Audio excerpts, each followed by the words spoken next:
श्रीहरीनगरात सांडपाण्याच्या तलावामुळे नागरिक हैराण. नगरसेवक सागर मराठे यांची पाहणी. 2 ते 4 दिवसात भराव करण्याचे आश्वासन. शहादा नगरपालिकेच्या प्रभाग क्रमांक 10 मधील श्रीहरीनगर मुक्तेश्वर महादेव मंदिर परिसरात सांडपाण्याचा मोठा तलाव साचल्याने स्थानिक नागरिकांना मोठ्या गैरसोयीला सामोरे जावं लागत आहे. या समस्येबाबत नागरिकांनी वारंवार शहादा नगरपालिकेकडे तक्रारी करूनही आजपर्यंत कोणतीही ठोस कार्यवाही करण्यात आलेली नसल्याचा आरोप स्थानिकांनी केला आहे. सांडपाण्यामुळे परिसरात दुर्गंधी पसरत असून डासांची वाढ झाल्याने नागरिकांच्या आरोग्याचा प्रश्न गंभीर बनला आहे. विशेषतः शाळेत जाणाऱ्या लहान मुलांना या साचलेल्या पाण्यातून मार्ग काढावा लागत असल्याने पालकांना मुलांना खांद्यावर बसवून जीव धोक्यात घालून शाळेत सोडावे लागत असल्याचे विदारक चित्र परिसरात पाहायला मिळत आहे. या समस्येची माहिती मिळताच प्रभाग क्रमांक 10चे नगरसेवक सागर मराठे यांनी घटनास्थळी भेट देऊन प्रत्यक्ष पाहणी केली. यावेळी त्यांनी स्थानिक नागरिकांशी चर्चा करून त्यांच्या अडचणी जाणून घेतल्या. तसेच संबंधित अधिकाऱ्यांशी संपर्क साधून या ठिकाणी तातडीने भराव टाकण्याबाबत सूचना देणार असल्याचे सांगितले. नगरसेवक सागर मराठे यांनी नागरिकांना 2 ते 4 दिवसात या ठिकाणी भराव करून समस्या मार्गी लावण्याचे आश्वासन दिले. मात्र नागरिकांनी आश्वासनापेक्षा प्रत्यक्ष कामाला प्राधान्य देण्याची मागणी करत लवकरात लवकर कायमस्वरूपी उपाययोजना करण्याची अपेक्षा व्यक्त केली आहे. परिसरातील सांडपाण्याची समस्या तातडीने सोडवून नागरिकांना दिलासा द्यावा अशी मागणी श्रीहरी नगरातील रहिवाशांकडून होत आहे. प्रतिनिधी सलाउद्दीन लोहार, नंदुरबार, न्यूज 24. पाणी मंदिरापर्यंत पण जाऊ शकते, तिकडे पण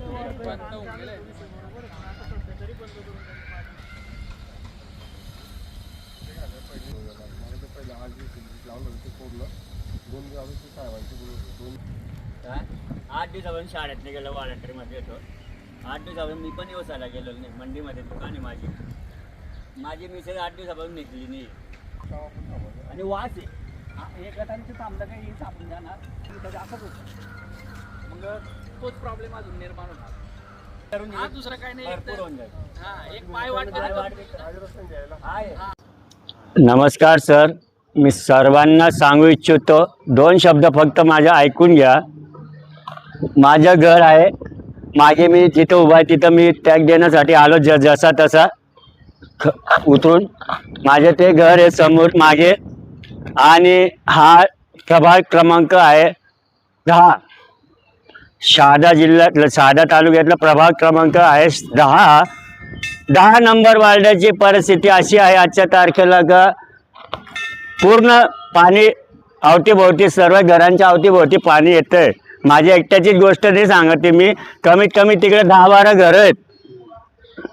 8 दिवसापासून माझी गाडी इकडे लागलेली आहे मंदिराच्या समोर. मी गेलेलो नाही, माझा पोरगा 8 दिवसापासून शाळेत गेलेलं नाही सर. माझी बायको 8 दिवसापासून बाहेर निघालेली नाही. मी हातावरती हातमजूर करून, दुकानदार व्यवसाय करून मी घर धकवतो, ते सुद्धा बंद झालेलं माझं 8 दिवसापासून. हे पाणी कसलं? हे पाणी ना वरचं पाणी आहे ना देवाचं पाणी आहे. हे पाणी आहे शहादा प्रकाशा रोडवरती जी हायवेवरती जी गटर आहे, भाजी मंडीच्या समोर जी गटर आहे, त्या गटरीला कोणीतरी हातोडा मारला आहे का कशी फुटली आहे ते देवाला माहिती. म्हणून ते घाण वेगळं पाणी, एवढं घाण वास येतोय का अक्षरशः दुर्गंधी पसरलेली या परिस्थितीमध्ये. तरी मी नगरपालिकामध्ये जाऊन सांगितलं, सर्वांना बोललो, 2-3 जणांना भेटलं. ते सांगता का अजून मुरुम चालू नाही झाली दादा म्हणे. मुरुम चालून झाली तर आम्ही कशी काय टाकू म्हणे, असं सांगतं मला. यावं त्यांनी बघावं, नगराध्यक्षांनी बघावं, नगरसेवकांनी बघावं, येऊन इथं बघावं, CO साहेबांनी बघावं. खोटी बातमी आहे का खरी बातमी आहे त्यांना समजेल. नमस्कार, मी प्रभाग क्रमांक 10चा नगरसेवक सागर मराठे. मला श्रीनगरमधून कॉल आला होता सांडपाण्यासंदर्भात. मी या घटनास्थळी पोहोचून म्हणजे परिसरात जे सांडपाणी साचले त्या संदर्भात स्थानिक नागरिकांकडून माहिती घेतली. या ठिकाणी स्थानिक नागरिक पण उपस्थित होते. त्यांनी मला त्या बाबतीत माहिती दिली व अडचण सांगितली. पुढील येत्या 2 ते 4 दिवसात मी या अडचणीबाबत निराकरण करणार आहे व भराव माझ्या परीनं जो टाकून देता येईल त्या ठिकाणी टाकून पायवाट त्यांना करून देणार आहे, मी अशी त्यांना ग्वाही दिली. आणि या सांडपाण्याची जी अडचण आहे म्हणजे त्या प्रकाशा रस्त्यालगत जी गटार ती गटार फुटल्यामुळे ते सांडपाणी तर साचलंय. तर संबंधित अधिकाऱ्यांशी प्रांत साहेबांशी बोलून कालच आम्ही त्या विषयाला मार्गी लावलंय व पुढील जी गटार आहे हायवे लागत तिला आम्ही क्लिअर करण्याचं काम सुरुवात केली. पुढील दोन दिवसात ती गटारही क्लिअर होईल आणि जे सांडपाणी ते साचतंय तेही पुढील 2 दिवसात बंद होणार आहे पूर्णपणे. आणि भविष्यात जी पण पावसाळ्यात जी अडचण येईल ती पण आम्ही तिची पाहणी करून भविष्यात अशी अडचण यायला नको यासाठी आम्ही उपाययोजना करणार ही माझी अशी यांना मी ग्वाही दिली. धन्यवाद.